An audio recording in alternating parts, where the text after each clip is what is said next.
Hi, it's Brand from theperfectbass.com, here to do another episode of TPV's podcast. We're at the Louisiana Cajun Dome in Lafayette, Louisiana today, just a couple miles from headquarters in Baton Rouge.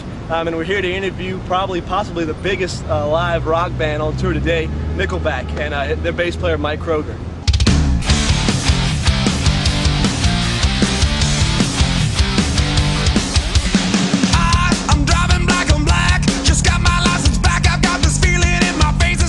First of all, talking about Spectre basses in general, what is the inspiration for your signature model? And can you tell us a little bit about what goes on in collaboration and designing a signature model bass?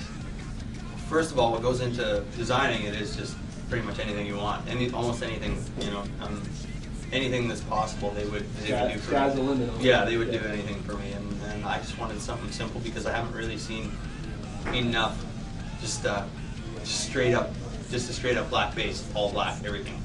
Yeah, as far as the woods go, I don't really, they each have their own voice, so you know, I like ebony on the fingerboard, but I also like rosewood on the fingerboard. I typically like maple in the body just because it gives the growly, harder sound that I'm looking for to mesh in with the electric guitars. We noticed like the Spectre logo on the 12th fret. And yes. No other Spectres kind of have that. Right. I seen the redwood bass that we saw earlier. Right. Had the Nickelback logo on the 12th fret. That was a surprise for my tech. Yeah. Okay. He Well, surprised cool. me. So he did that. Cool. Yeah, She did that. Yeah, that was nice. Yeah, and also obviously the M on the biggest mark is the M on the 3rd fret. Right. Which kind of just. That's just I know it's not a big deal. It's also easier to see when the lights are off. Oh, yeah. There's sometimes when I get blacked out and I have to like hold it up. Yeah, you can see the big M better than a dot or a no dot, you know, which is cool. And I imagine you still have side markers.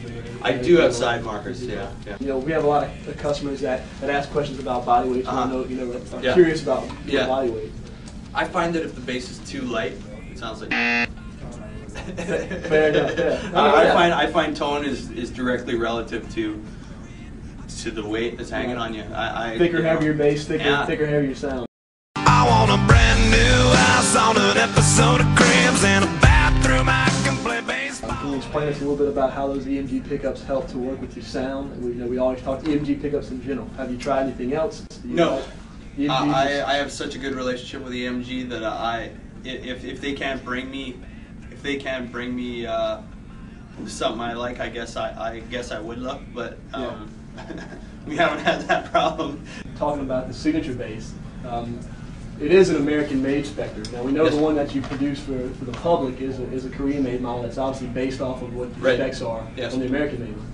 What are the exact specs? What are the specs on the one that you actually play on stage? Is it a maple body? Yes. And it's a neck through? Maple body, neck through. Yeah. Neck through as well. And EMG, HZ, passive pickups. Can you explain a little bit about the passive? For sure.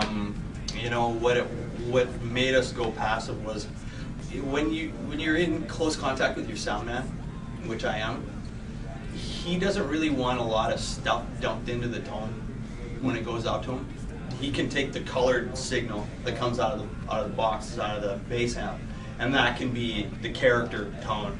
But he also wants the raw, you know, the straight out of the instrument sound.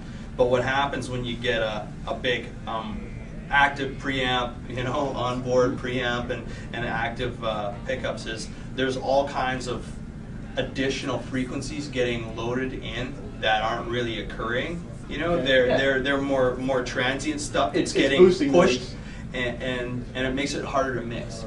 Hey, this is Brand with The Perfect Bass. I hope you're enjoying my interview with Mike Kroeger of Nickelback. We've got plenty more to talk about, so make sure to check back with us soon and plug in and catch another episode.